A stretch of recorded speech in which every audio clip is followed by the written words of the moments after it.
Hi friends, I'm Dr. Stishin from St.Thomas College, Thrissur, Kerala. Today we are going to discuss Archetypal Criticism of Northrop Frye. In this session, we try to answer three questions. Who, what, why? Who is Northrop Frye? Why did he propose a new literary theory? And what is archetypal criticism? While we answer the first question, we attempt to explain the aspects like the person, contribution, and the luminaries who shed light on the formulation of literary theory of Northrop Frye. Northrop Frye was born on 14 July 1912 in Sherbrooke, Canada, and died on 23rd of January 1991, Toronto, Canada.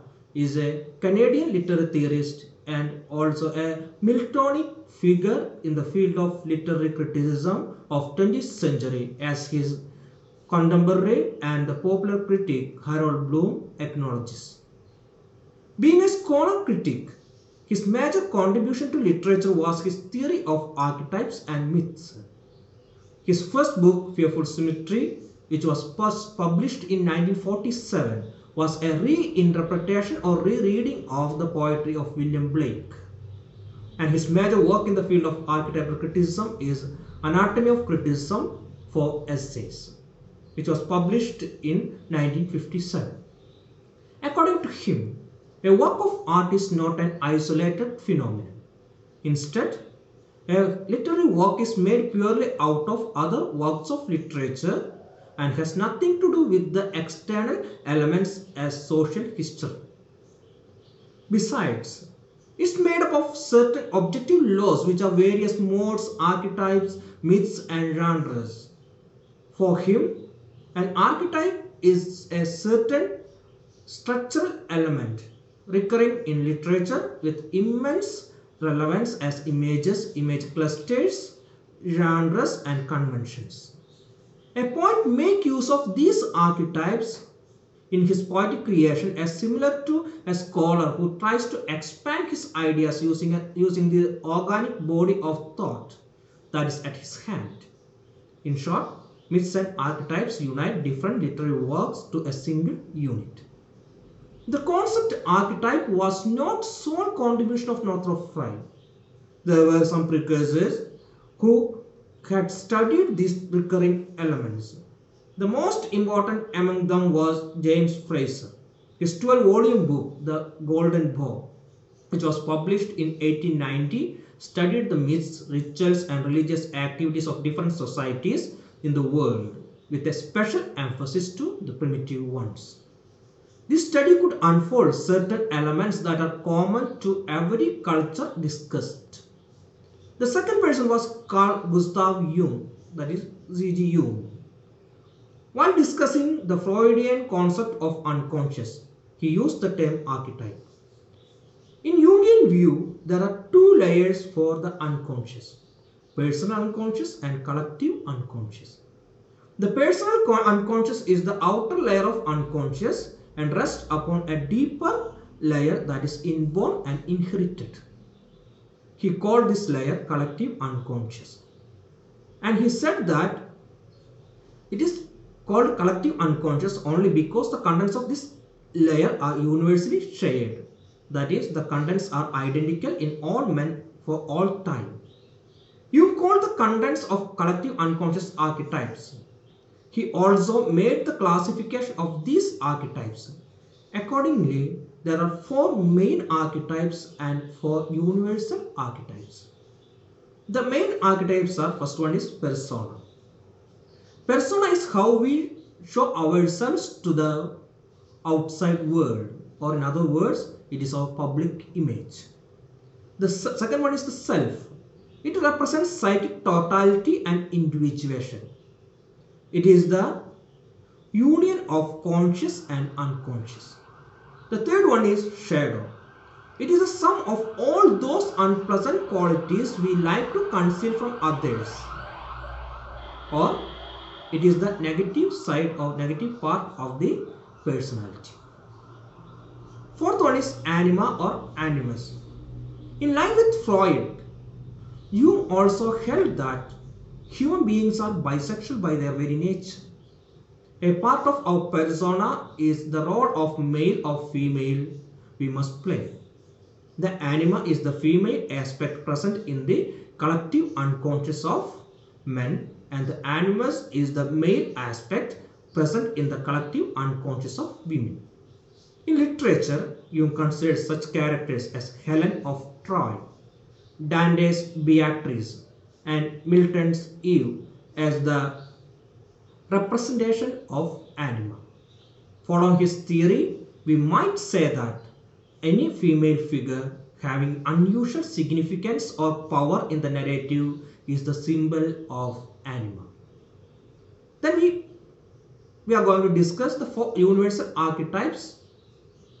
The first one is mother. Mother represents fertility and fruitfulness and has both positive and negative representation. It may take the form of loving mother in its positive representation, and takes the form of terrible mother in its negative representation. In its vegetable world, it has the representation of plowed field or a garden, and in the animal world, we have the images of cow, hare, etc. Then comes the second archetype, rebirth. There are 5 different forms of rebirth archetype. The first one is the metempsychosis. The second one is reincarnation.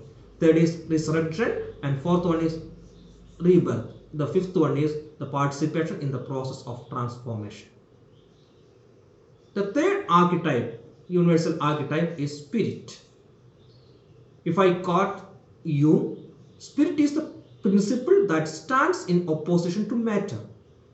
By this, we understand an immaterial substance or form of existence, which on the highest and most universal level is called God.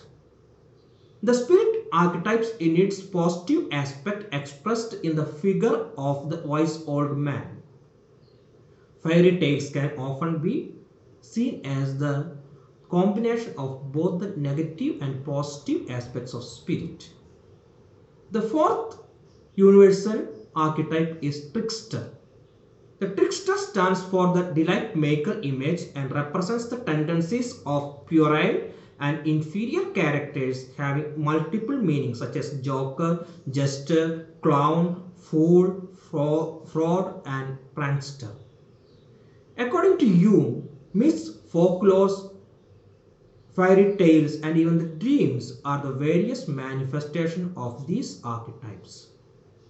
In Anatomy of Criticism, Frye avows the influence of Jungian psychology and Fraser's golden bow on archetypal critics. He says, I quote, as the archetypal critic is concerned with ritual and dream, it is likely that he would find much of interest in the work done by the contemporary anthropology in ritual and by contemporary psychology in dreams. Specifically, the work done on the ritual basis of naive drama in Fraser's Golden Bough and the work done on the dream basis of naive romance by Jung and the Jungians are of most direct value to him. The third person who influenced archetypal criticism a lot is Maud Bodkin. His Archetypal Patterns in Poetry, Psychological Studies of Imagination, which was the book which was published in 1934, gave a great impetus to the literary theory of archetypal criticism. In line with Jung, he also held that higher emotional significance of certain poems, which goes beyond all the definite meanings that the poem convey, is the result of stirring of some primordial forms in the reader's mind. And he termed these primordial forms archetypal patterns. He defines archetypal patterns as themes having a particular form or pattern which persist amid variation from age to age and which corresponds to a pattern or configuration of emotional tendencies in the minds of those who are stirred by the theme. Thus we have answered the first question about the person, contribution and the influential factors of Northrop Frye. Now we are going to discuss why he felt the need of developing a new literary theory to evaluate different literary works. For this, we have to know Frye's view of literary criticism. Frye was against the conception that criticism is subservient to literature. Rather, it is the theory of literature. Then, who is a critic?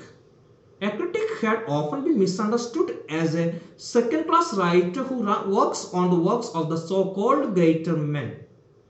Renouncing this conception, he asserted that a critic must be an original thinker, and his psycho-sociological, philosophical or religious interest must be the natural expansion of his criticism. Frye begins his discussion about criticism defining the poetic meaning of the text. What are the elements that decide the poetic meaning of the text? According to him, the poetic meaning of a literary work derives from two contexts: imaginative context of literature and the context of ordinary intentional discourse. The older critical theories took the intentional discourse as the primary meaning. Thus, in biographical approach of literary criticism, the concentration was on the biography of the writer of the specific work. Accordingly, the life of a poet is the essential key to grasp the meaning of his poetry. But Frye observes that the works that stirred great enthusiasm among the readers were often the creation of uninterested personalities, and the critic will be disappointed if he tries to find a cultural hero among these personalities. Then we come to the psychological approach, especially the psychoanalytic approach. Psychoanalytic approach was of Sigmund Freud. They took a poem to be the expression of the repressed feelings in the mind of the respective writer. Freud held that the activity of the writer and the dead dreamers are one and the same. Both of them are trying to fulfill their wishes with the help of certain symbols. A creative writer, through the presentation of his play, inclines the reader to take his dead dreams under the disguise of aesthetic pleasure.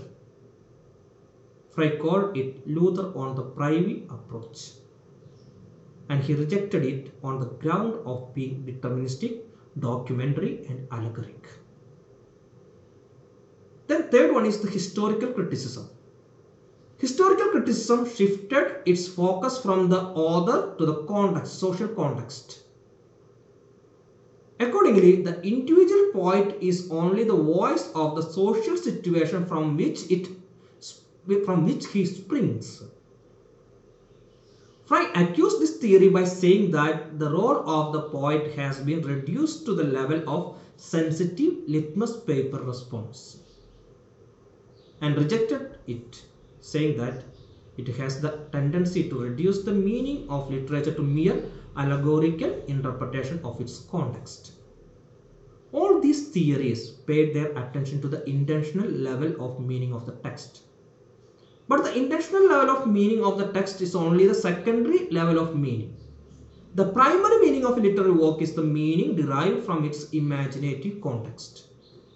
The principal duty of a critic is to explore this meaning, and this meaning is the literal meaning of the specific work. Here he finds certain merits in the approach of new criticism or rhetoric form of criticism. Formalism or new criticism could succeed in providing a paradigm shift in the field of literary criticism and theory.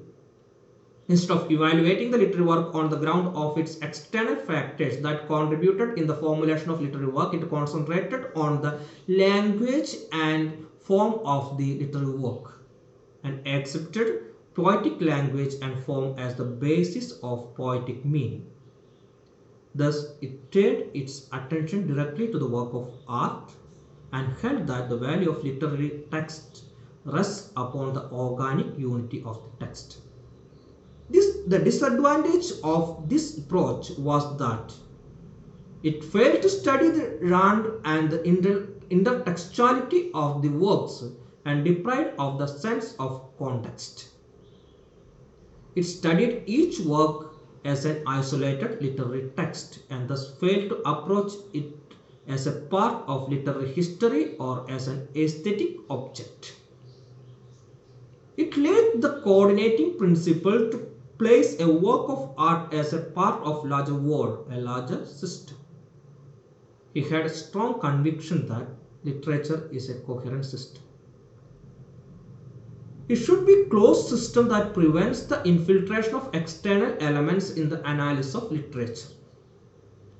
Hence, a literary theory that studies the poetic meaning of text must be inward-looking and should expel every history except the literary history. In other words, a genuine literary criticism has to fulfill two requirements: study the structure of the literature and study its cultural context. Here comes the need of a new literary theory which merges two disciplines, formalism and aestheticism, and archetypal criticism materialized this requirement. Now we try to answer the third question: what is archetypal criticism? Frye begins the conceptualization of archetypal criticism by defining and categorizing fiction. He was not ready to identify the fiction with novel and criticized such an attitude, saying that it is Ptolemaic. In his opinion, novel is a term of Rand, whereas fiction is a generic term. According to him, a fiction can be classified either as external fiction or as internal fiction. In the external fiction, an idea is imparted by the author to the audience, and this idea is dianoia, the term for which he gave the meaning theme. The theme of a work of literature can be grasped with the question, what is the point of this story? And the category thematic stands for these types of writing. Lyrics, essays, didactic poetry and oratory belong to this category. Whereas in internal fiction, the concentration was on mythos. Mythos means narrative or plot. And the question here is, how is this story going to turn out? And the term fictional stands for such literature. We have the examples: novels, plays, narrative poetry and folk tales.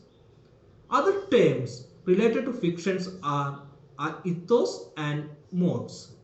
Ethos means the internal social context of a work of literature, comprising the characterization and settings in fictional literature and the relation of the author to his reader or audience in thematic literature. Mode indicates a conventional power of action of the hero or chief character in fictional literature, or the corresponding attitude assumed by the poet toward his audience in thematic literature. According to Frye, fictions in fictional mode can be classified by the hero's power of action. Here he is in line with the concept of plot by Aristotle. Consequently, if the hero is superior in kind to other human beings and his environment, he is a divine being and the story is a myth. If the hero is superior in degree to other beings and his environment, the story is romance. There are two kinds of romantic fiction, among which the first one is errandry, which deals with the chivalry and knight, and second one is religious, which deals with the stories of saints.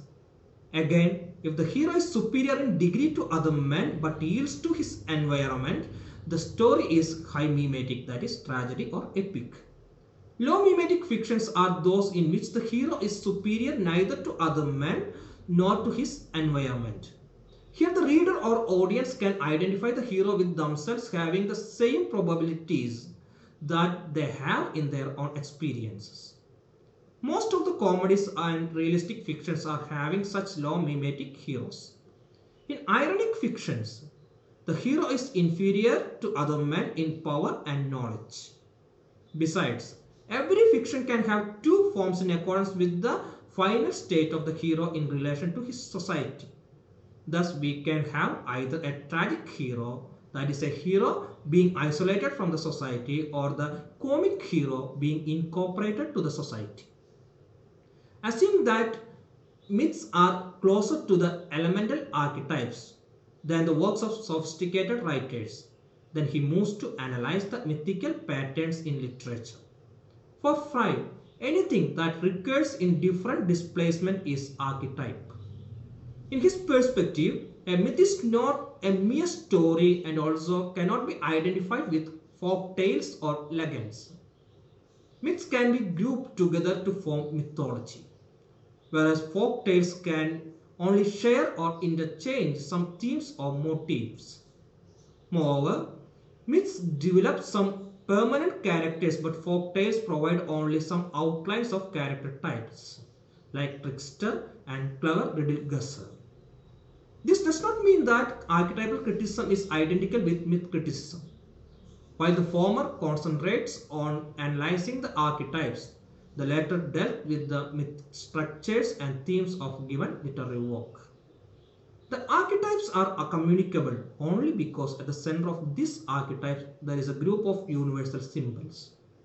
By universal symbols, he meant that images of things common to all. Such symbols include those of food and drink, of the quest and journey, of light and darkness, and of sexual fulfillment, which would usually take the form of marriage. As stated by Frye in Anatomy of Criticism, there are two fundamental movements of narrative: a cyclical movement within the order of nature and a dialectical movement from that order into the apocalyptic world above. A study of the cycles of nature will bring us to the conclusion that there are four main phases in every cycle, like spring, summer, autumn and winter in the cycle of seasons. If we come to the cycle of rain, there is rain, fountain, river and sea. And in the life cycle we have youth, maturity, old age and death. This poses a question whether such phases are available in fiction. He answers this question saying there are four such categories: the romantic, the tragic, the comic and the ironic or satiric, and he called them mythoi or generic plots. And he identifies each category with a definite phase of 4 seasons. Accordingly, there is comedy, which has its mythos of spring, romance having mythos of summer, tragedy having the mythos of autumn, and the irony or satire having the mythos of winter. Then we come to the dialectical movement.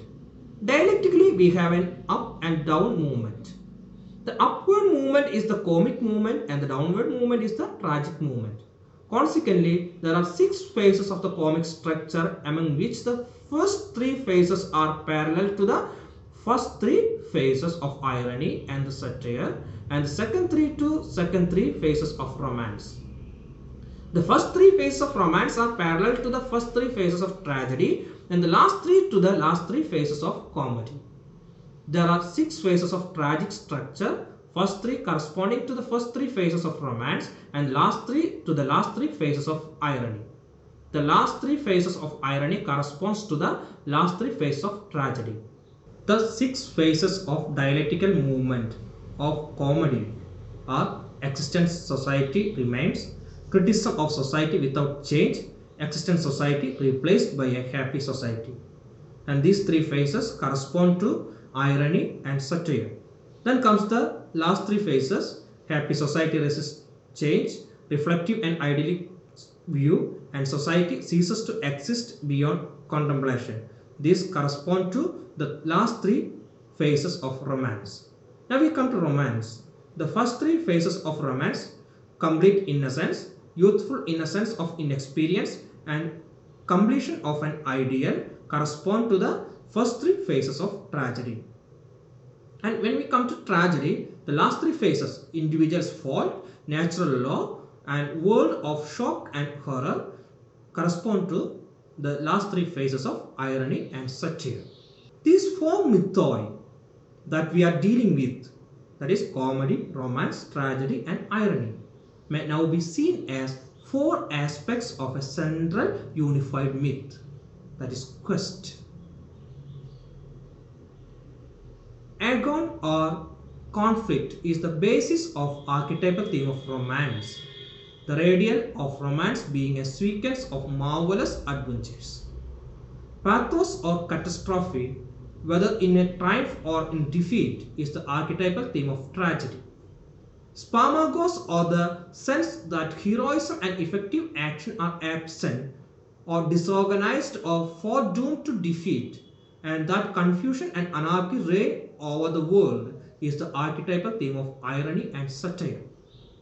Anagnorisis, or recognition of a newborn society rising in triumph around a still somewhat mysterious hero and his bride, is the archetypal theme of comedy. Frye also categorized the four character types in a narrative as Iron, Alazon, Bomolokoi, and Agroikos, and also discussed seven categories of imagery included in each mode of narrative as divine world of imagery, fire world of imagery, human world of imagery, animal world of imagery, vegetable world of imagery, water world of imagery, and mineral world of imagery. But the time does not permit us to discuss these elements in detail. So we try to conclude this session by pointing out certain merits and demerits of his theory. What are the advantages of his theory? First advantage was this: it could find an individual work of art as part of whole web of literature. The second one is it liberated literature from the bondage and determinism of social history and framed a new literary history. The third one is it could make literary criticism more scientific by providing general laws that govern the literature. And what are the disadvantages? The first accusation that is darted against his theory was that of reductionism. The critic held that the archetypal criticism reduced the whole literature to a monomyth, that is, quest myth. The theory shows arbitrariness in the use of taxonomy and categorization of literary works. In its emphasis on uniformity, the uniqueness and artistic integrity of the individual works have been lost.